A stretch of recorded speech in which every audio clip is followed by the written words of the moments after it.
Suraj, thank you so much for joining me today. I'm going to ask you about Sow and Reap, but before I do that, tell us about what attracted you to agriculture as a larger theme from the world that you were in earlier, which was really building hospitals.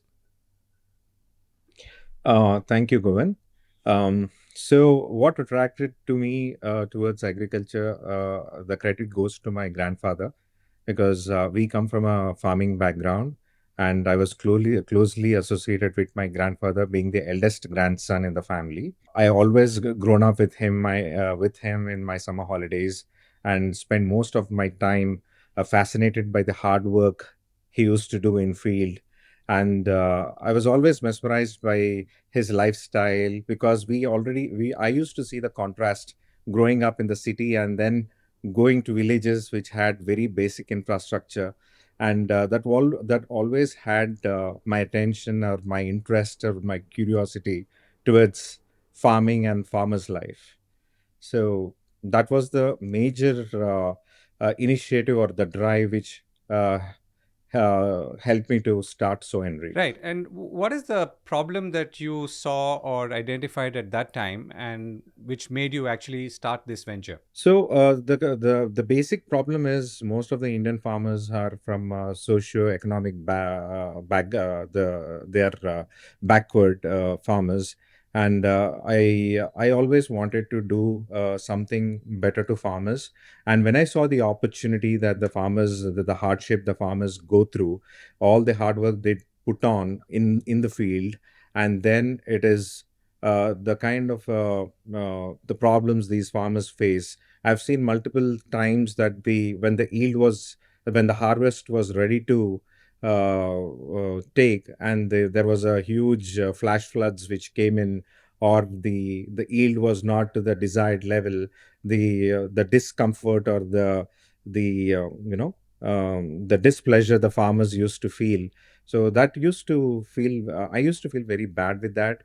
See, so I thought, if there is a chance for us to improve the farmer's life by improving their degenerated lands to regeneration, and if we could help in increasing the yield for the farmers, and which will also impact the environment by reducing greenhouse gas emissions, I thought there is a play for us to take a initiative there, and that's how the Mhm. whole thing started with Sow and Reap. And how did you scope this project out? Because you're looking at a bunch of things, perhaps leading up to, let's say, reducing emissions or making the whole effort more carbon neutral. The whole the program which Sow and Reap has initiated, which is alternate wetting and drying methodology to reduce greenhouse gas emissions with the help of farmers, which would impact three different impacts which can be achieved through this. One is huge saving of water, which is 40% saving of water per hectare, which would be approximately 60 lakh liters of water being saved for every irrigation the farmer does for that particular year. And then the regeneration of the soil with this water amendment program. And the third, the reduction of methane gas emissions. Typically, 1 hectare releases up to 12 tons of equivalent of methane emissions. And with this practices, the methane emissions can be mitigated almost up to 6 to 7 tons per hectare. So there is a huge chance, and we as Sow and Reap, as a climate tech company, has taken the initiative to onboard close to 35,000 farmers who so far has registered under this program, and which is more than 1 lakh acres under this program, which got regenerated with AWD program. And the scope is beyond, Hmm. because every coming month, every coming season, we are adding thousands of farmers into this program, and the impact what we created so far has mitigated up to 200,000 tons of emissions per annum. That is the program what we have achieved, and we are the first company to very proudly to say that we are the first company to get the gold standard carbon credits for the India for the regenerative agriculture. Okay, so let me come back to maybe a smaller example so we can build from there. So, suppose you were to take 1 hectare of rice or paddy. Walk us through what happens and how AWD or alternate wetting and drying works, and where does the saving kick in, whether it's in terms of, either in terms of improved yield or reduced emissions. So typically, the landholding size has drastically come down in Indian scenario. Earlier, it used to be 2 hectares per farmer. Now, this was in 70s and 80s. Right. But now, currently, the land size has come down below 1 hectare. That itself shows that the poverty line the farmers are facing, and each hectare earlier they used to use very minimal pesticides and fertilizers because the yield was beyond. They used to get around 40 bags of yield per acre Mm-hmm. back then. Mm-hmm. But now the farmers are hardly getting 25 to 30 bags. The yield has been drastically decreased. And also the primary reason for this is excessive use of pesticides and fertilizers, because these farmers have they go by the thumb rule. If a farmer next door or the next village is using, instead of 5 bags he starts using 10 bags of pesticides, whether his field has the pest infested or not, he would go ahead and put another 10 bags into his field as a precautionary measure. So this has degenerated the over a period of time. Over the 3 decades, the land got completely degenerated, and that led to lower yield over a period of time. Mm-hmm. So AWD practice is a very beautiful model which has to reach to every farmer in the country, because it actually regenerates the land which got degenerated, which will primarily enhance the yield for the farmer. And the phenomena behind this is the AWD practice, because all the degeneration primary causes, as I said, one is the excessive use of fertilizers and pesticides, and the second is excessive use of water. Mm-hmm. Because of continuous flooding mechanism of water, the farmer is wasting a lot of water reserves, and also because of this continuous flooding, the crops are bound for pests infestation. Yeah. And uh, and also for the methane emissions, because of the anaerobic reaction which causes the continuous flooding along with the paddy crop. It releases 12 tons of methane. So when we go to the farmer and we tell them, you practice, you change, you get into sustainable practices of AWD, which is a very simplified methodology, and there is zero cost to the farmer. The entire education or the sensitization meetings what we conduct village by village, mandal by mandal, and district by district, it is all conducted at our cost.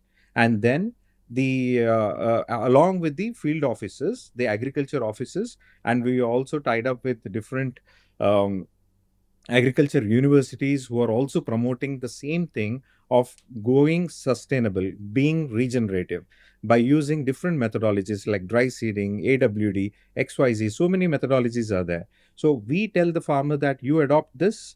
By doing so, you will be increasing 20% of the yield into the farmland, and you will be decreasing 40% of the water, which is 60 lakh liters of water can be saved during the rainy season, which can be used for the second season in the summer season when there is a shortage of water.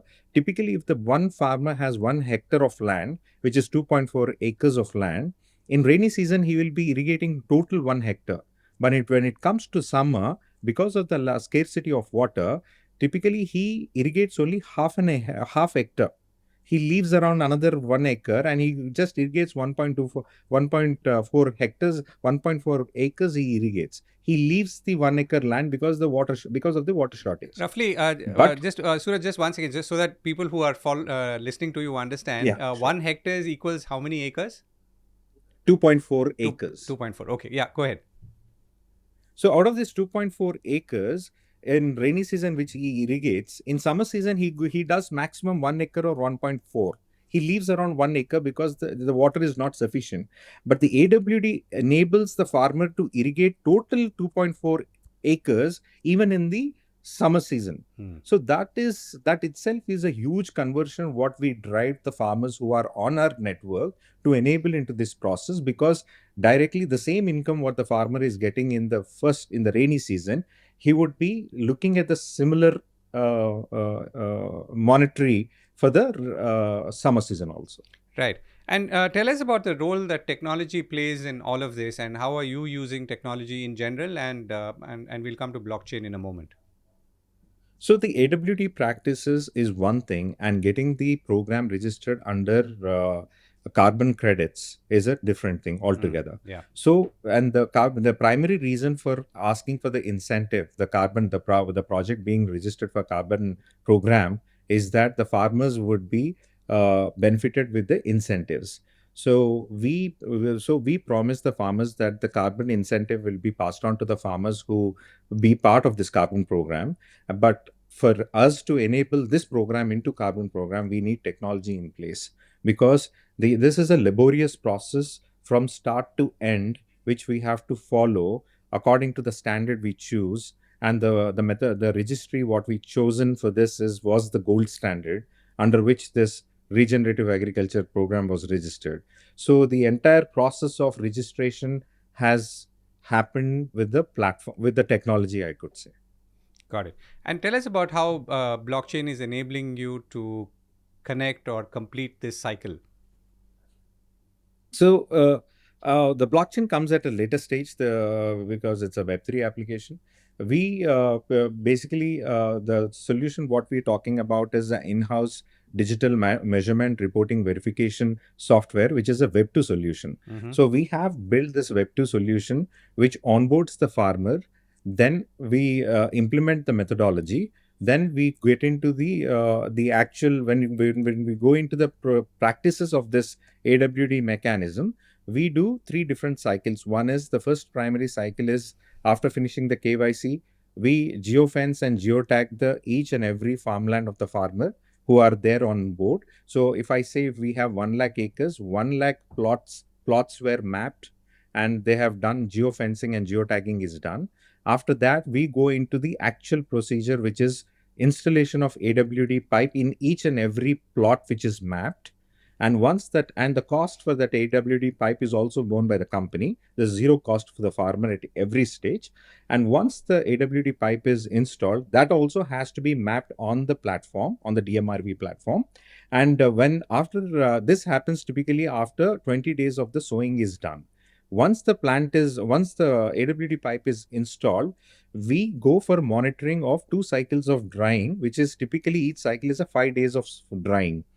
And when this drying cycle happens, which happens typically after 20 days after the pipe installation, the first drying, there's an alert which goes to the executive level app that all the farmers from the sowing date, the 20th day monitoring has started, and they have to go reach out to the farmers and tell the farmers that this is the time they have to stop putting water into the field.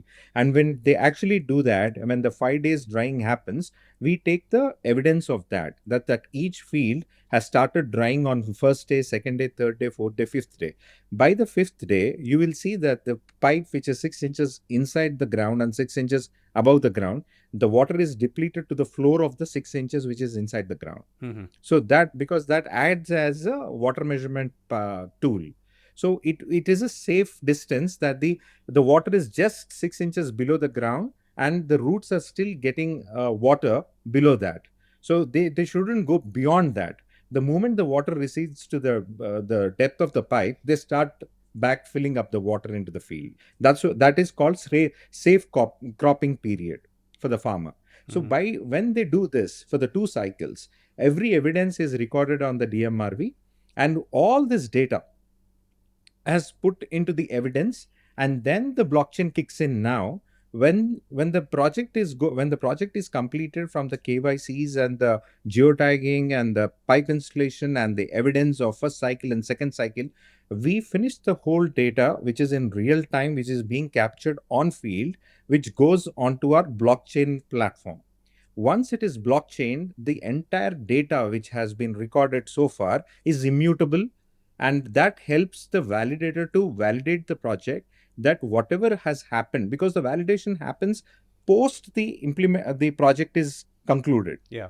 for the validator and the verifiers to know that the procedures has been stringently followed by us and by the farmers on field, this immutable data plays a crucial role. Right. And who's the validator in this case? I mean, and where are they sitting, and how real time is it? So, so the gold standard registry has their own validators. And for India, for our validators are carbon check validators. They are from Delhi. And these are the ones who validated our project. Right. And how have you seen the credits coming back to you, and what does that revenue flow look like? I mean, if not in actual numbers, the growth of it. So we are being Sow Reap is one among the country companies which is working on AWD program with all other counterparts who are working on this. But as everybody were very eager about their project being certified and registered for carbon credits, which proves that the project this particular project is a successful project which will enable the incentives, carbon incentives to the farmer.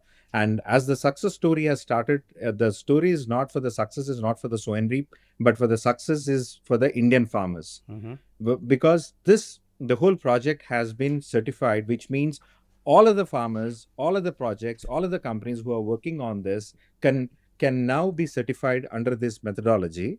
And the carbon incentive, definitely the carbon credit issuance, which has happened to us last month, we are looking to monetize these carbon credits with a very fair price. And the fair price distribution also, the other aspect of blockchain enables the distribution of these carbon incentives to back to the farmer through the smart contracts.